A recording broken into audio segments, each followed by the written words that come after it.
What's up, guys? Challenge Chris here.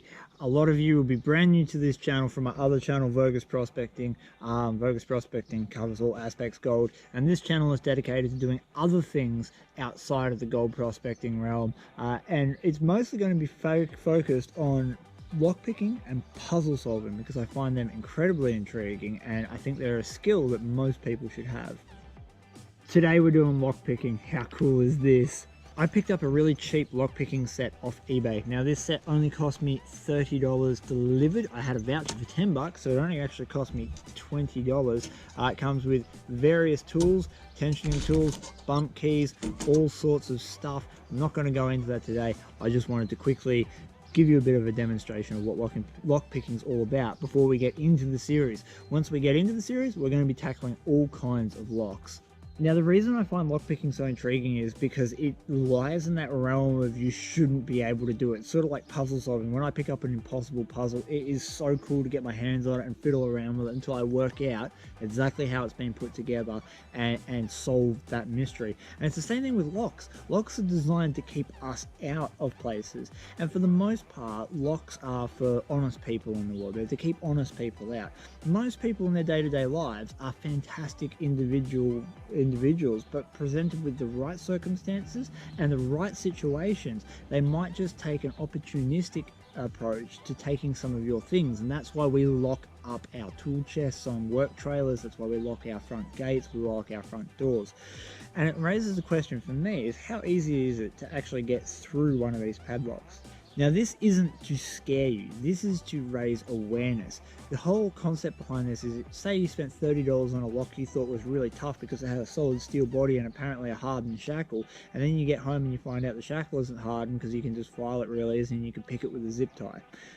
These are the questions that you're going to want to know, and that's what I intend to find out. How hard is lockpicking on all types of different locks? And this series is going to take that by the horns and really put it to the test today with what we call a demonstration lock. Now, I saw this on another lockpicking channel. It's just dedicated to that. His name was the Lockpicking Lawyer, and he said that these acrylic locks are designed for demonstration, and it makes perfect sense because if you were practicing lockpicking, you would want to do it on real locks, just like you would practice sport. You would have pretend matches and whatnot where you follow all the same rules and do all the same stuff and then get feedback. Well, this isn't one of them. This is something that I can show you guys just how it works. In this case, it is a pin system. Pin systems are really easy. You can see each individual pin and spring coming down here. In total, there are 6 of them plus one locking one, which just stops the barrel of the lock, which is the big metal thing in the middle, from over rotating. Now, these pins have to be pushed into the correct position. They're actually made up of 3 parts: the spring, the top pin, and the bottom pin. I'm not 100% sure on the names of these. I'm still learning all this stuff, but in between the bottom pin and that middle pin there is what's called a shear line. There's a gap between them. And when you line that gap up across the whole lock, what will happen is it will allow this barrel to turn and your lock will pop open. So we have to figure out that right height. And I've learned 3 ways to do this really quickly and really efficiently. As you might have expected, just like prospecting, there are a myriad of different tools for the job, including tension wrenches. There's a whole heap of different types of these as well.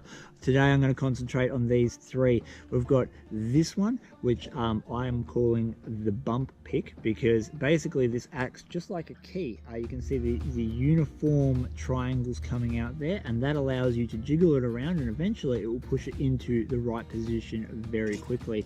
We have what we call a raking pick. Now this, I think this is called a half diamond pick. Now the raking pick is the idea that you stick it in the lock, you rip it out, and as you rip it out, all the pins get pushed in a line and your tension wrench will turn the key and open it.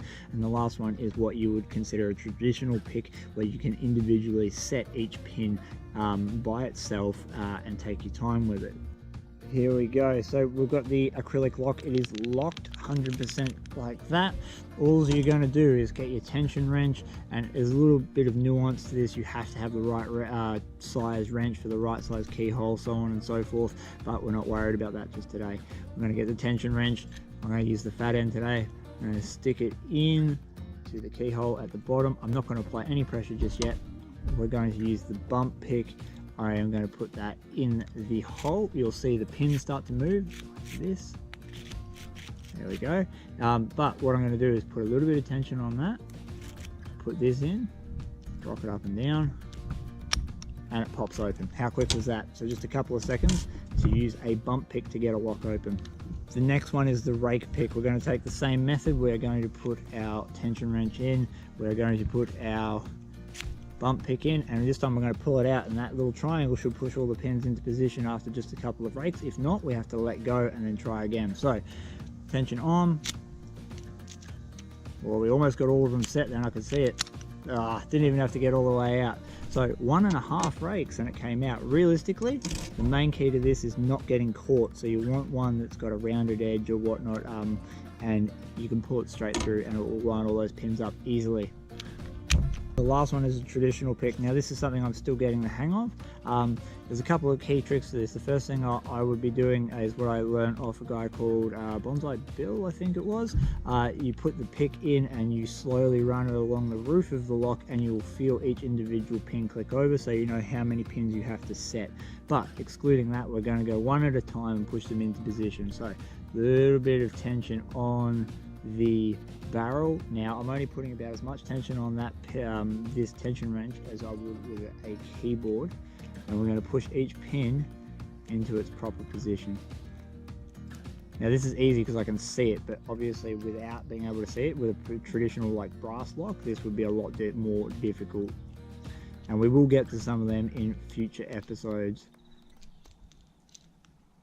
There we go, and it pops open.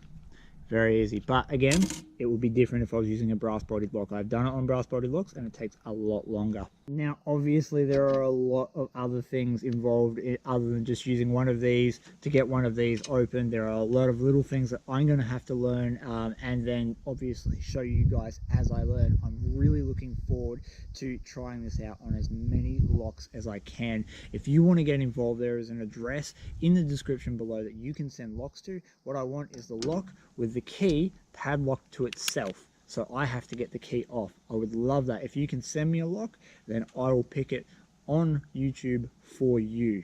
Well guys, I hope you enjoyed watching my lock picking video. It was a lot of fun to make. I had a blast opening that lock for you. In the future, I'm going to be opening a lot more of hopefully your locks and some of the other ones that I pick up along the way. Remember to hit that subscribe button if you enjoyed this video, and give us the thumbs up. That goes a long way to me building the channel bigger and better for you guys, so I can show you more of what you want to see. All right, until next time, peace out.